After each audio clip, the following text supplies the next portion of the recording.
faculty member হিচাপে মই ডেপুটেশ্যনত কাম কৰিছিলোঁ আৰু তেতিয়া অকণমান এনেকৈ আমাৰ বৰপদকী দেৱ ডাঙৰীয়া তেখেতসকলক মোৰ এটা হিংসাই লাগে আপোনালোকে ছাত্ৰ সমাজৰ লগত সদায় এই ধৰণেৰে কথা পাতি থাকে আৰু সেইকাৰণে সজীৱ হৈ থাকে সতেজ হৈ থাকে ডেকা হৈ থাকে এই তেওঁলোকে ইমান ধিক্কাৰ দিছে তুমি এটা বিশ্ববিদ্যালয়ৰ কৰ্তৃপক্ষ বুলি বৰপদকী ডাঙৰীয়া চাওঁ কেনেকৈ হাত চাপৰি মাৰিব পৰা চাওঁ কিমান জোৰে মাৰা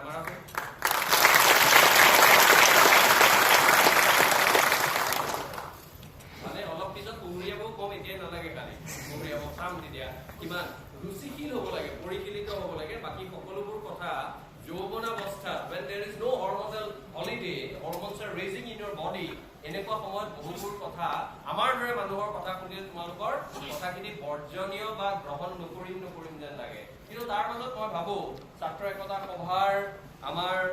কোনোৱা বৰ চিৰিয়াছলি চাই আছে এতিয়া আৰু ইমান একো নহয় ভিতৰবোৰ তাতে গ'ল নহয় এতিয়া অলপ হাঁহিব লাগে এই হাঁহা তেওঁকো এটা দিয়াহে হাত চাপৰি ক'ব